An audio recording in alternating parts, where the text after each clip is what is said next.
Buenos días, estamos con David Morales Bello, diputado, miembro del CEN de Acción Democrática y presidente de la Comisión de Defensa de la Cámara de Diputados.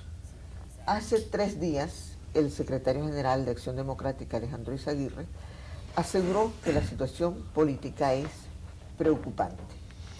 Antier, antes de viajar al exterior, el presidente de AD, Gonzalo Barrios, dijo que factores percibe Acción Democrática que impulsan a sus dirigentes a hacer estas advertencias. Es decir, ¿qué factores impulsan a estos dirigentes? Sí, Gonzalo dijo que no es tranquilizante la situación. No es tranquilizante. Y, ¿cómo se llama? Alejandro Izaguirre dijo que era preocupante. Digo, ¿qué factores percibe Acción Democrática para que le impulsen a sus dirigentes más importantes a hacer estas declaraciones tan pesimistas? Muy buenos días para todos.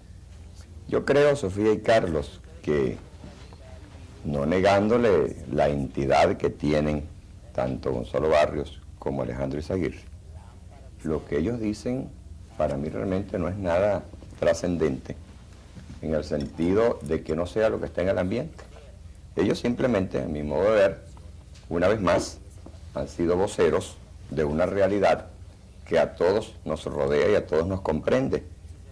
Pues que creo que no hace falta buscar dentro de la profundidad política, económico-social del país algún tipo de razonamiento para explicar por qué Gonzalo Barrios y Alejandro Izaguirre han tenido estas expresiones. Realmente el país vive momentos de confusión, momentos de congestionamiento, momentos que a veces lucen como amenazantes de estrangulamiento, con una serie de conflictos que van desde las áreas laborales, industriales, comerciales, bancarias, financieras, educativas, hasta las cosas más trascendentes, como las referidas a la política exterior y hasta ciertas otras políticas de esencial interés para la preservación de la soberanía nacional.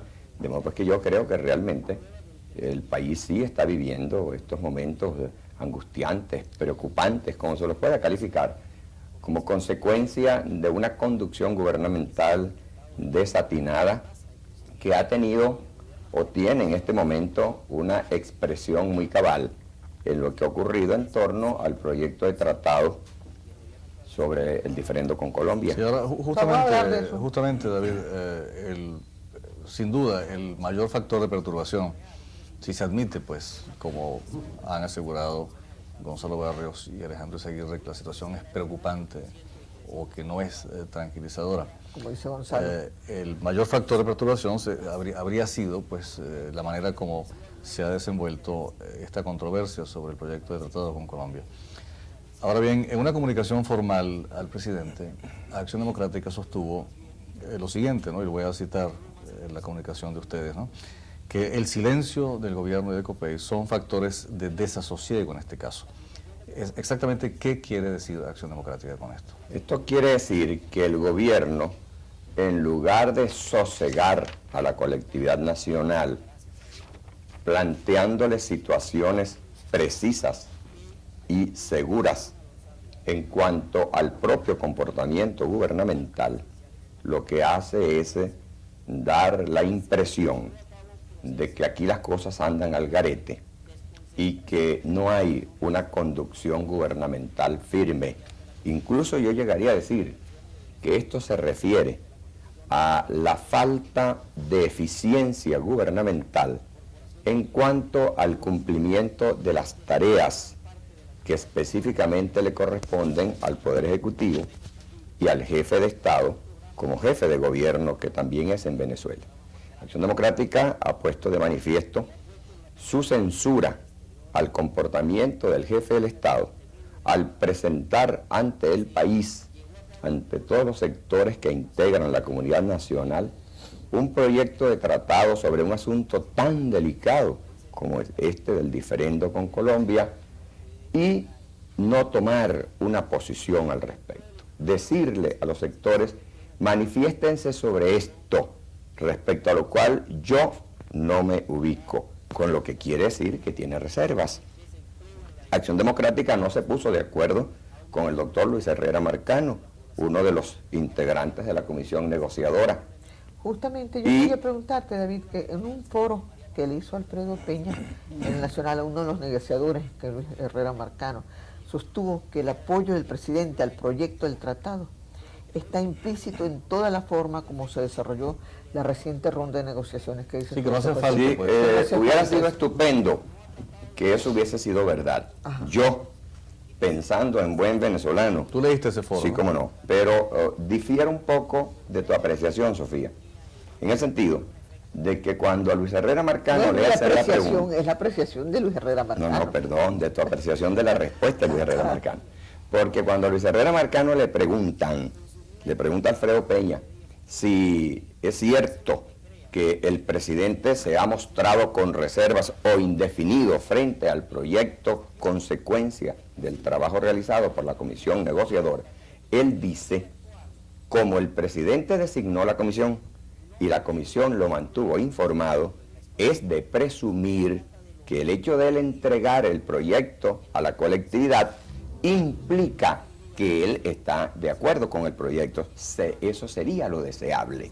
Pero esto, como un deseo de Luis Herrera Marcano, lejos de provocar una respuesta de parte del jefe del Estado diciendo que efectivamente es así, lo que hizo fue acentuar las reservas. Y esto, a mi modo de ver, explica por qué días después, inmediatamente después, Luis Herrera Marcano renuncia públicamente a continuar integrando la comisión y ya entonces sí lo dice, ya yo diría que un reproche público a la conducta del jefe del Estado al decir que se ha expuesto el proyecto elaborado por esta comisión a un debate público en el cual el jefe del Estado no ha tomado posición y los ha dejado desasistidos. De modo pues que ya no cabe discutir acerca de la interpretación de lo que dijo o quiso decir Luis Herrera Marcano, puesto que con su conducta inmediatamente después él precisó, él materializó lo que quiso decir y a lo mejor fue tímido al expresarlo en el foro nacional. Ahora, ¿no fue positivo y novedoso publicar la carta de los negociadores al presidente y someter el proyecto a una consulta nacional? La consulta nacional siempre es positiva, es una novedad plausible, pero lo grave no es el procedimiento, sino la posición del gobierno en torno a ese procedimiento, porque convocar la opinión y pedirle que se pronuncie acerca de un asunto respecto al cual quien ofrece el proyecto no fija posición, es dar la sensación, y eso fue lo que todo el mundo entendió, que el jefe del Estado tiene reservas, pero que no las quiere manifestar porque antes desea saber cuáles son las reservas de los demás. Eso, por supuesto, hizo que el pobre proyecto de tratado saliera con el pie izquierdo y ya hemos visto los resultados. Ahora, se ha reprochado mucho a los negociadores haber en esa célebre carta al presidente dicho que lo que allí está plasmado es lo máximo que se puede lograr en la mesa de negociaciones. Ahora, una cosa sobre la cual yo estoy perplejo, que no sé en realidad cuál es la respuesta, es si esa frase dicha por ellos estaba destinada a ser publicada. Si ellos al escribir esa frase pensaban que la carta iba a ser publicada o no. ¿Qué piensas tú? Bueno, yo sobre eso he oído muchas apreciaciones y hasta especulaciones. Según una voz, parece ser que al presidente Herrera no le agradó ese concepto por parte de los negociadores. No sé si es cierto. Y según otras voces, el presidente permitió que se publicara esa carta con la finalidad de que ejerciera presión psicológica en la colectividad venezolana. Pero no y creo de que fue esta manera, contraproducente. y de esta manera se produjeran opiniones favorables. Favorables.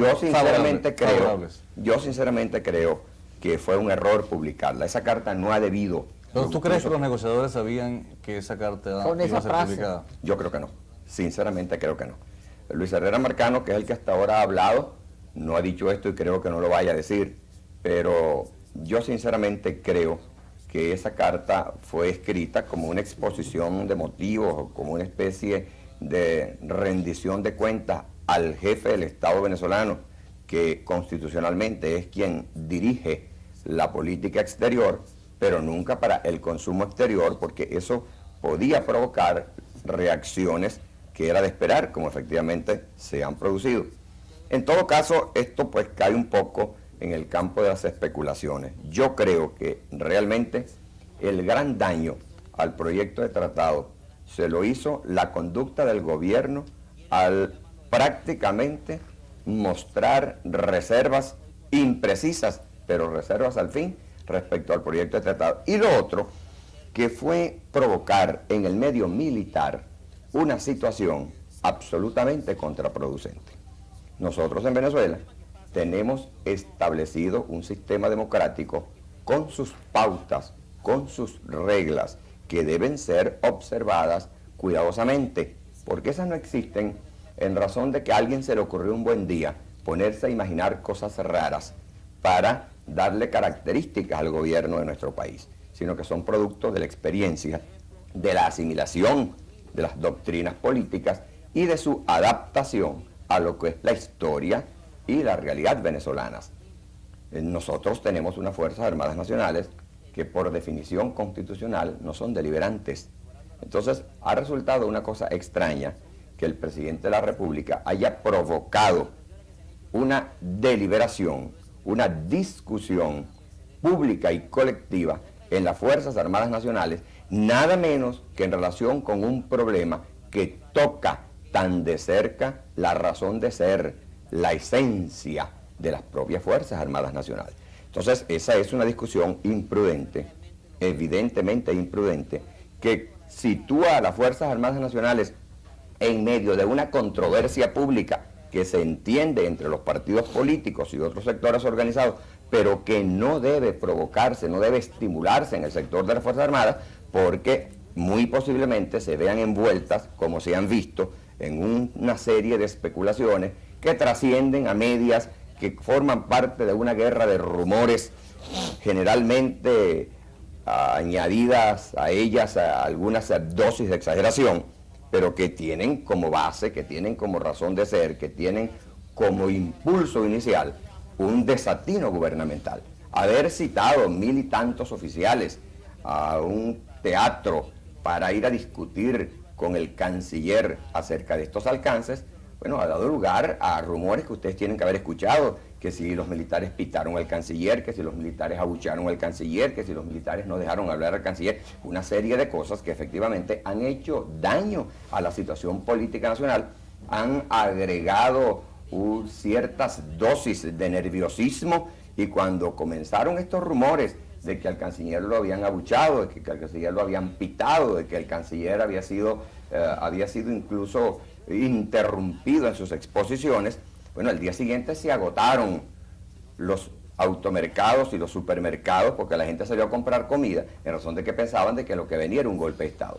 Para mí, esto que es un desatino gubernamental que incluso toca la esencia de las reglas del juego democrático, es parte de un desatino que ha hecho daño y que ha ayudado pues a confundir la opinión en forma tal que aquí lo único que realmente existe es una madeja, un embrollo del cual no podemos concluir diciendo que es el momento más propicio para tratar asuntos tan delicados y tan exigentes. Ahora, hay una frase en el documento de AD, de Acción Democrática, el presidente, que requiere explicación, y espero que tú no la rehuses, ¿no?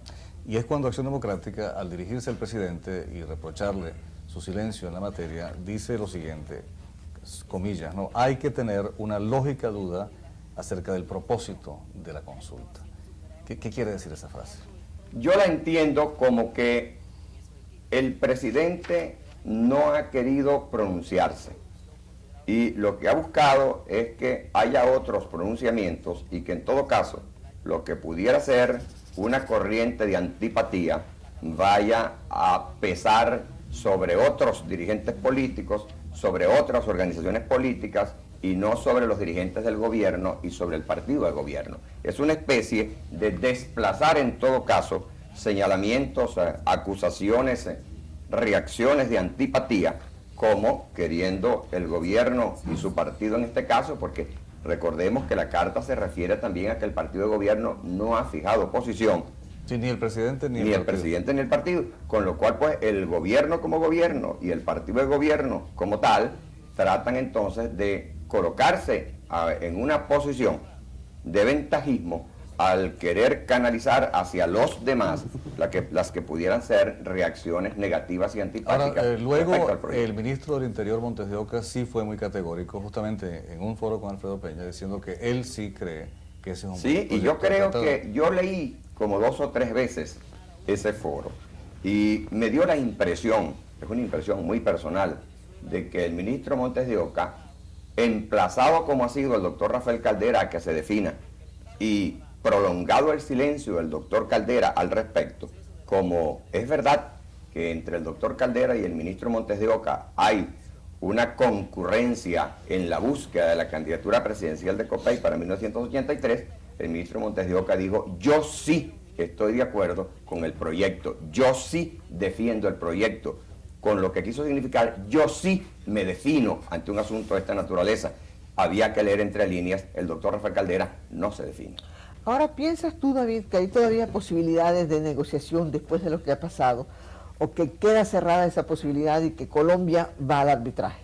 Acudirá ahora al arbitraje. Ya ayer había noticias en Bueno, hay Con la Corte informaciones, de La Haya. hay informaciones de ese tipo. Además de esto se viene hablando hace bastante tiempo. No podemos decir nosotros que ahora ha surgido como No, pero una la cuestión prevista. la inquietud es la siguiente, que después de que se sabe, de que se ha sido publicada una frase tal como esto es lo más que se puede lograr en la mesa de negociaciones, firmada por los negociadores venezolanos, que quien en Colombia... Bueno, haga- eso lo dicen los negociadores. Yo digo Sí. que esta es una apreciación de ellos. Sí, pero está claro de que de aquí en adelante quien en Colombia acceda a Lo linchan, algo lo matan. más, lo matan en Colombia. Es decir, después de... lo linchan, ¿no? Podría ser. O sea que la impresión que da, contrariamente a ciertas interpretaciones muy peregrinas que han salido por ahí, y según las cuales esto ha sido todo muy positivo, es que de aquí en adelante ese serrucho se trancó. Y que iremos a parar, querámoslo o no, a la Corte de La Haya o a un tribunal de arbitraje. Por esa sencilla razón, porque Venezuela más o menos pues ha llegado a la convicción, en parte por falta de liderazgo, de que ese tratado es malo. Y en Colombia saben que los negociadores venezolanos dijeron, bueno, lo mejor posible es eso que hemos propuesto. Sí.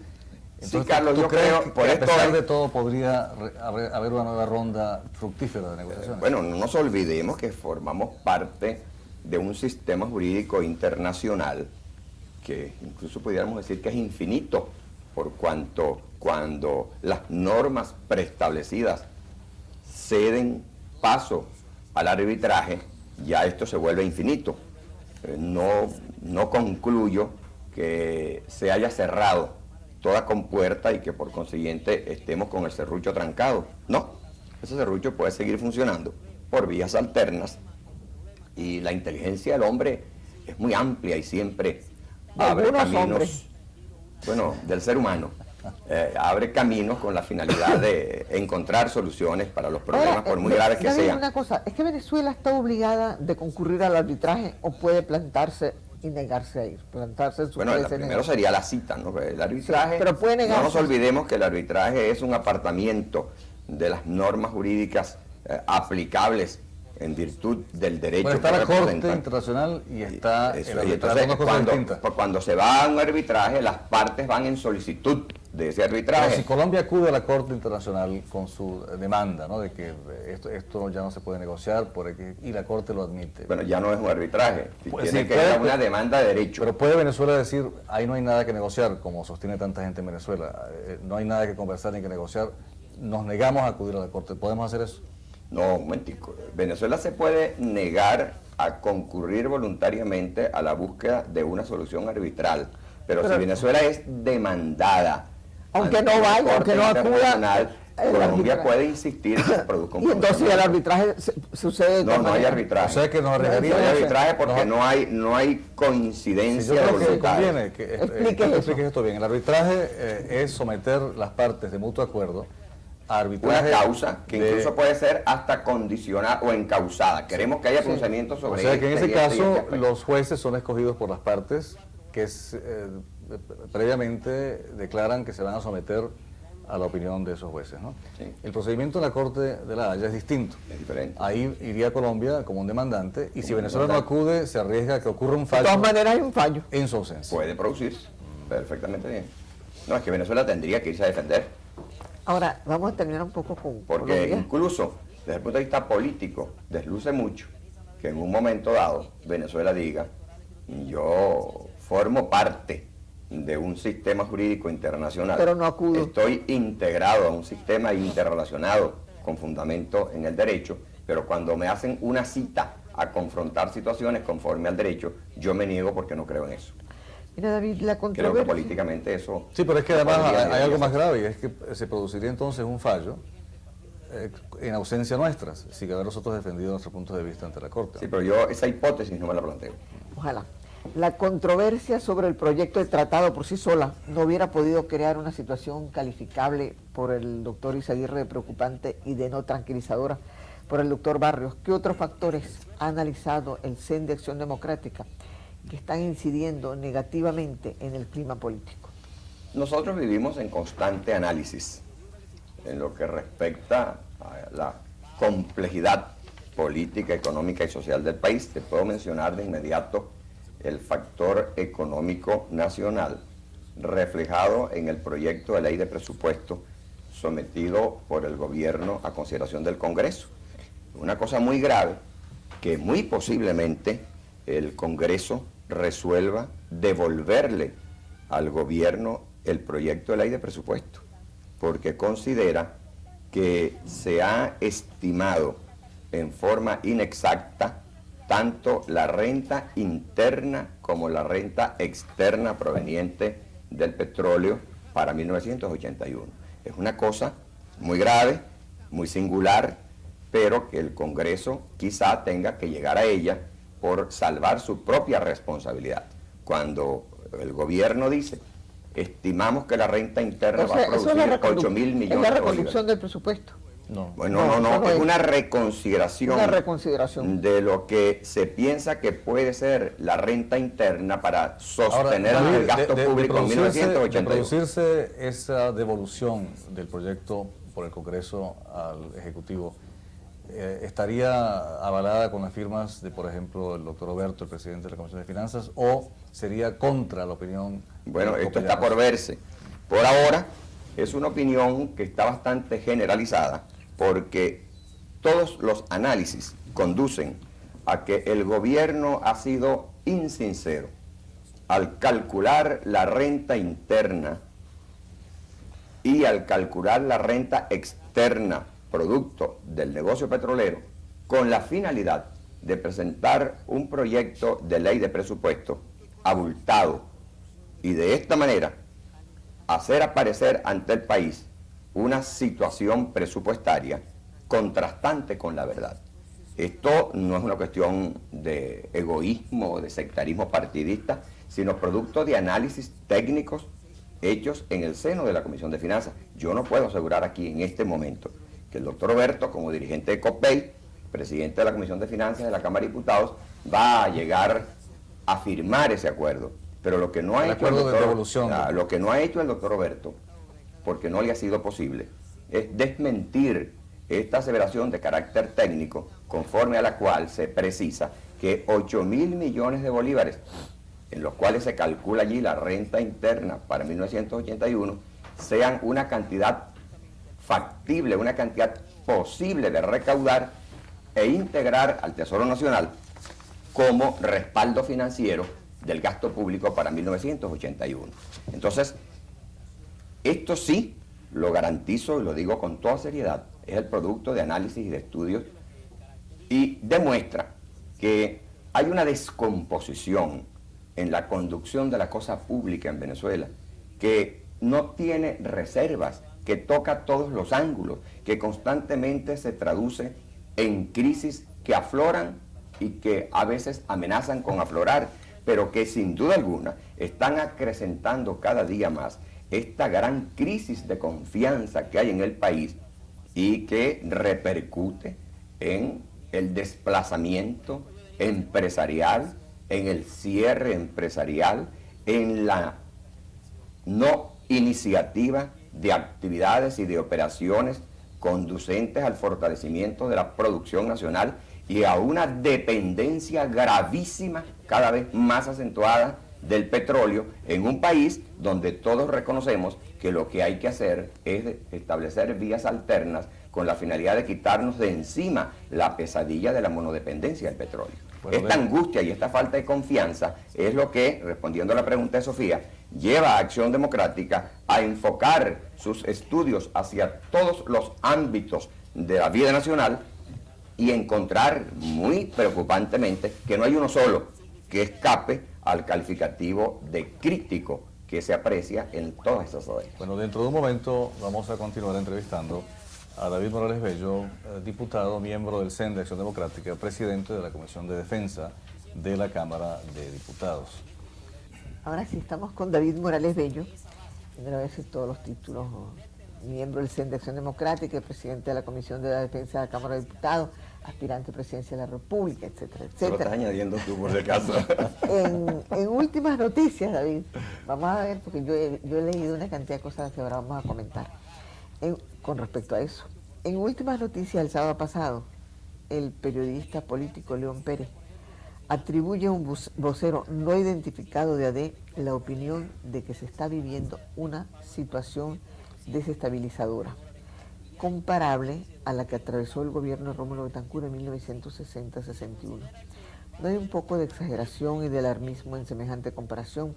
Betancourt tuvo que enfrentar más de 20 conspiraciones militares por un lado, la declaración de guerra a Fidel Castro y la extrema izquierda venezolana por otro. ¿Tú no crees que esto es una exageración? Estoy totalmente de acuerdo contigo, Sofía. Yo creo que efectivamente hay exageración en esas frases. No sé si es un recurso periodístico bastante usual y por lo demás muy lícito, muy permitido, lo que ha hecho el buen amigo León Pérez para manejar ciertos conceptos. Estos conceptos. Pero yo no los comparto, creo que la situación es perfectamente diferenciable por diferenciada. Aquí no tenemos un factor que en aquel entonces privó mucho sobre la vida nacional, que fue el clima de guerra que se planteó en razón de que el extremismo consideró que había llegado el momento de echar por tierra el régimen democrático y había realmente enfrentamientos permanentes y diversos en todo el país y esencialmente en la capital de la República, que no es la situación actual. De modo pues que yo considero que el desatino gubernamental, la ineficiencia gubernamental, la falta de rendimiento gubernamental en este momento y la explicable decepción que se capta en muchos sectores de la vida nacional que entusiastamente votaron por Copey para que Luis Herrera Campín fuese presidente de la República en este periodo, no tiene la explicación de que exista en Venezuela un clima tenso, desconcertante, exigente de una mayor suma de atención para los asuntos de orden público en detrimento Es que además, de la David, gubernamental. esa comparación sugiere que hay o que podría haber conspiraciones militares, que es lo más sustantivo de esa comparación. Bueno, yo creo que definitivamente aquí no están planteadas conspiraciones militares.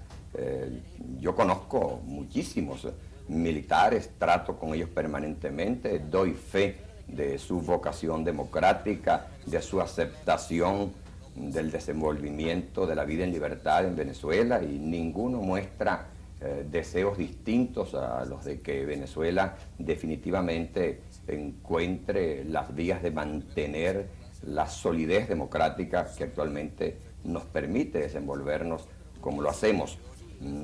Ya hace un momento hice referencia a que me parecía un paso político gravemente desacertado del gobierno al provocar una discusión pública entre sectores de las Fuerzas Armadas Nacionales en relación con un tema tan controversial y tan polémico como este referido al diferendo con Colombia, sobre todo cuando se lleva a los militares a discutir acerca de un asunto respecto al cual el jefe del Estado no dice cuál es su posición, porque entonces ellos, como es natural, consideran que tienen libertad de acción para pronunciarse en la forma como les parezca que deben hacerlo y de esta manera meterse en un desenvolvimiento que no es el propiamente establecido en la Constitución para las Fuerzas Armadas Nacionales. Esta misma crítica me lleva entonces ahora a considerar que es tan firme la posición civilista y democrática de los miembros de las Fuerzas Armadas Nacionales en Venezuela,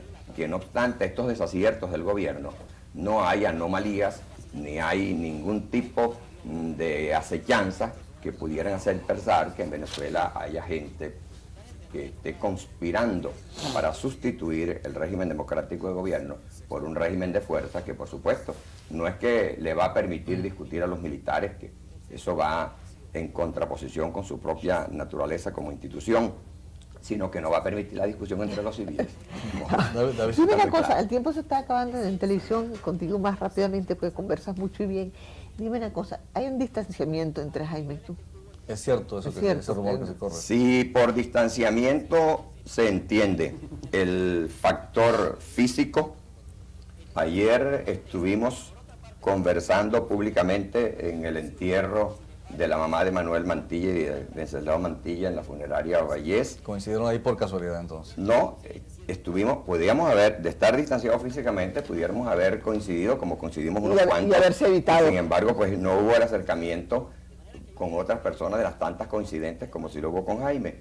Posteriormente estuvimos juntos con motivo de la reunión del CEN de Acción Democrática y aunque alrededor de la mesa es una coincidencia común, lógico, Jaime y yo tuvimos una larga conversación en medio del CEN y después del CEN, fuera del local del CEN, y además anoche tuvimos una amplísima conversación hasta más de las 12 de la noche. Esas conversaciones pueden ahondar las distancias. No, todo lo contrario. Esto